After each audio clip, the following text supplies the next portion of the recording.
Before history decided who could rule. Before tradition decided who could fight. There was a woman they could not ignore. Her name was Amina. She was born around 1533 in Zazzau, what we now know as Zaria, in northern Nigeria, into royalty. Her father was King Niketo. Her mother, Queen Bako Turanko, ruled in her own right. And on the throne when Amina entered the world sat her grandfather, King Nohia. From the very beginning, Amina did not move through life quietly. As a child in her grandfather's court, she watched closely. She listened. She learned. While other girls were guided toward obedience and domesticity, Amina leaned toward something else entirely: power. Not power for spectacle, but power for order. For protection. For rule. She was drawn to governance. To strategy. To warfare. King Nohia noticed. Where others might have corrected her curiosity, he encouraged it. He taught her how kingdoms were held together and how they fell apart. He showed her how authority was earned, not given. He trained her in combat, discipline, and command. Amina did not struggle to keep up. She excelled. By the time she was 16, her destiny seemed clear.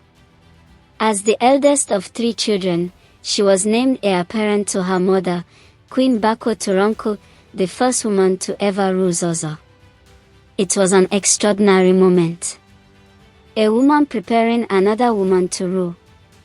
But destiny, in Zazzau, still bowed to tradition. When Queen Bako died in 1566, custom spoke louder than capability. Hausa tradition favored male rulers, no matter how prepared a woman might be. And so the throne passed not to Amina, but to her younger brother, Karama. It was a betrayal, quiet, lawful, and devastating. Yet Amina did not disappear. She did not retreat into bitterness or silence. Instead, she stayed close to power. And slowly, undeniably, she became indispensable. Amina rose as Zazzau's leading warrior and chief military strategist. Armies moved according to her counsel. Victories followed her plans. Under her guidance, the kingdom's forces became more disciplined, more feared, more effective. Her brother ruled, but he relied on her. For 10 years, Karama sat on the throne. And for 10 years, Amina proved herself. When Karama died in 1576, there was no longer any argument to be made. Amina's reputation had already traveled ahead of her. Her brilliance in battle. Her strategic mind. Her authority in leadership. This time, tradition had no voice left. Amina was crowned Queen of Zazzau. In that moment, she shattered generations of expectation, not by demanding power, but by having already earned it. As queen, Amina ruled with vision and with force.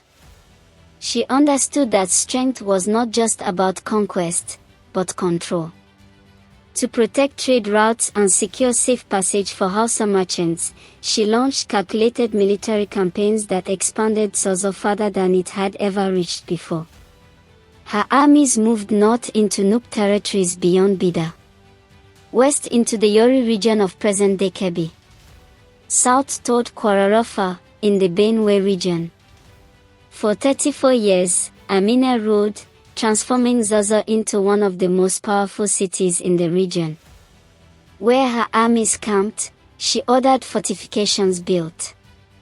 Massive earthen walls rose around military grounds, structures meant for defense, endurance, and permanence.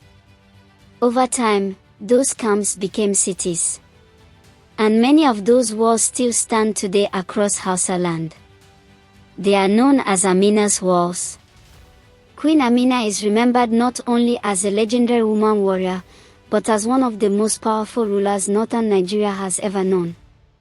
A leader whose campaigns reshaped the expansion of Hausa states. A ruler who understood that legacy is built not by permission, but by action. She did not ask to be allowed. She did not wait to be approved. She built walls that still stand. She led armies that reshaped kingdoms. And long after her enemies fell silent, her legacy remained. This is why she is remembered as one of Africa's greatest unsung heroines.